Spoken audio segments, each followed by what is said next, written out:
రాకుండా తప్పని పరిస్థితి కదా. మీకెందుకండి అంత ఆక్రోశం? ఏం ఆక్రోశం ఉందండి? మాకేం ఆక్రోశం? మా ప్రభుత్వాన్ని ఎందుకు నిందిస్తున్నారు మీరు? మరి మీకేదో ఫ్యామిలీ గొడవలు ఉంటే మీ ఫ్యామిలీ గొడవల్ని ఏదో తెలంగాణ ప్రజల గొడవలా ఎందుకు చిత్రీకరిస్తున్నారు మీరు? ఇప్పుడు ఏ ఫ్యామిలీ గొడవ అన్నాము? ఇప్పుడు ఏమైనా మేము ఏమైనా ఇక్కడ మాట్లాడుతున్నాము? అసలు నేనేం మాట్లాడుతున్నా, మీరేమంటున్నారు? ఇక్కడ ఫ్యామిలీ గొడవ ఏందండి?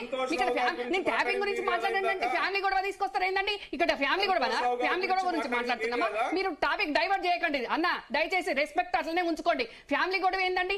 ట్యాపింగ్ గురించి మాట్లాడుకున్నామని నడిచే చర్చ అది. ఫ్యామిలీ గొడవ అంటారు ఏందండి? ఇక్కడ ఫ్యామిలీ విషయం ఏమొచ్చింది? సంతోష్ రావు గురించి మాట్లాడింది మీరు కాదా? డెఫినెట్ గా మాట్లాడతా, నాకు మాట్లాడే రైట్ ఉంది. అన్ని రకాలుగా 100కు 100 కాదు 1,00,000% మాట్లాడతా. నన్ను మాట్లాడద్దు సంతోష్ గురించి అనే రైట్ ఎవరికి లేదు. 1000% మాట్లాడతా, 1000%. మీరు ఈ రోజు టీఆర్ఎస్ ఉంటారు, రేపు ఉంటారు. మీరు మాట్లాడతారా సంతోష్ గురించి? రేపు ఎట్లా మాట్లాడతారు? మీరు బయటకు వచ్చిన రోజు సంతోష్ గురించి ఇట్లనే మాట్లాడతారా? ఇట్లనే వకాలతో పరుచుకుంటారా? ఇట్లనే సమర్థిస్తారా? ప్రతిరోజు ఇలాగే మాట్లాడతాం. రాసిస్తారా మీరు బాండ్? ప్రతిరోజు ఇలాగే మాట్లాడతాం. మీ బీఆర్ఎస్ పార్టీ లేని రోజు ఈ రకంగానే మాట్లాడతారా మీరు? మీరు పర్సనల్ వెండేటా ఉంటే మీరు పర్సనల్ అనకండి, ఆ మాట అనే హక్కు మీకు లేదు. ఇప్పుడు పర్సనల్ గా నేనేం మాట్లాడినా? పర్సనల్ గా మాట్లాడాలంటే కోటి ఉన్నాయి. పర్సనల్ గా నేను ఏ రోజు ఎక్కడ మాట్లాడలేదు. పర్సనల్ గా ఏ రోజు మాట్లాడలేదు. ఏంటి ఇందాక మీరే తిట్టినారు కదా ఆయన్ని. ఏమని ఏం తిట్టానండి? ఏం పదం వాడలేదు నేను. సార్ అదముడు, శరత్ సార్ గారు అదముడు అని అంటే వాడిని అవును డెఫినెట్ గా అంటాం. తెలంగాణ యాసలో బరాబర్ అంటాం వాడని. ఎందుకన్నామండి? మా జీవితాలను నాశనం చేసి ఈ రోజు ఆడబిడ్డలను ఆగం చేసి మీరు రోడ్ల మీదకి వచ్చే పరిస్థితి చేసినోడి వాడు అనకుంటే ఏమంటామండి? మహారాజు అంటామా? లేకుంటే సరేలేండి, ఓకే. మీకు ఆ పరిస్థితి వస్తే తెలుస్తుంది. ఓకే రామారావు గారు ఒక్క నిమిషం భరత్. ఒకటి సరే, ఒక క్వశ్చన్. నా కొడుకును వైండ్ అప్ చేసి రౌండ్ అప్ చేసి ఈ సంతోష్ గాడు కొట్టించిన రోజు ఒక కన్న తల్లిగా నా బాధ ఆవేదన మీకేం తెలుసు అన్న? మీకేం తెలుసు? మీరు బాగా బకాలతో ఉడ్చుకుంటున్నారు. విద్యార్థి నాయకుడైన నా కొడుకును వైండ్ అప్ చేసి కొట్టించే అవసరం ఏమొచ్చింది? చంపించే కుట్రలు ఎందుకు చేసిండు? చేసినప్పుడు తల్లిగా నాకు ఆవేదన ఉండదా? చూడండి, మీరు చూడండి. ఇట్లనా ఈ రకంగా కొట్టించారు? ఇంకో టాపిక్ కాదు, పర్సనల్ అన్నారు మీరు. ఇప్పుడు ఈ రకంగా చేసిన దానికి చూడండి, ఇది చూపించండి, జూమ్ చేసి చూపించండి. ఒక పిల్లవాడిని పట్టుకొని నా కొడుకు ఎన్ఎస్సీఐలో పనిచేస్తుండే ఈ రకంగా అంటే కొట్టించడం, వీళ్ళకి చెప్పి టాస్క్ ఫోర్స్ వాళ్ళకి చెప్పి ఈ రకంగా నాకు కొట్టించడం చూపించండి. ఈ రకంగా చంపించాలనుకుంటారా?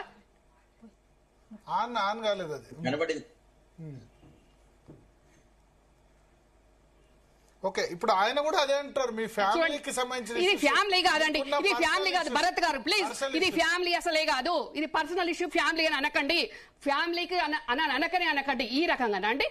అంటే మేము రాజకీయాలు చేయొద్దు, మేము వేరే పార్టీలు ఉండొద్దు, మేము ఎదగొద్దు. ఇంత కుట్రలు చేయడం మా మీద మాట్లాడట్లేదు.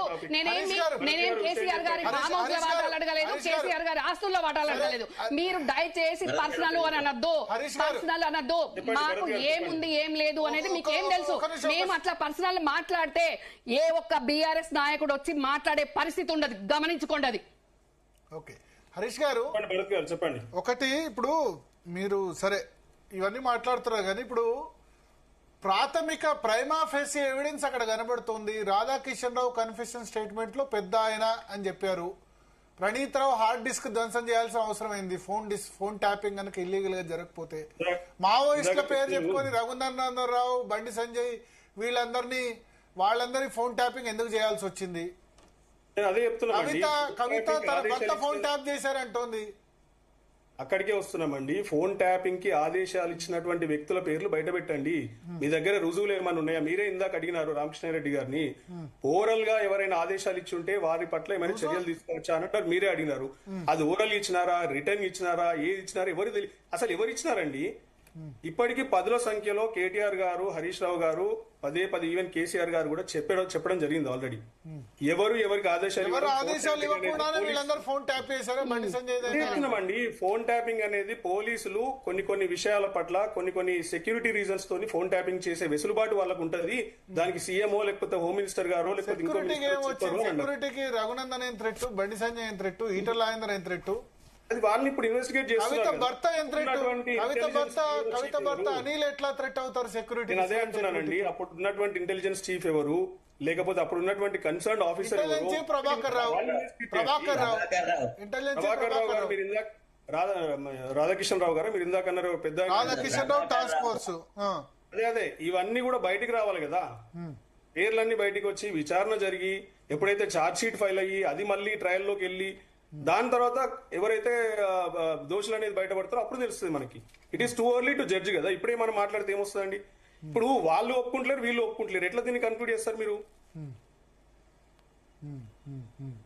పోలీసు వాళ్ళ దగ్గర ఏమో సరైనటువంటి ఆధారాలు లేవు. సంగప్ప గారు మాట్లాడాలనుకుంటారు. సంగప్ప గారు చెప్పండి.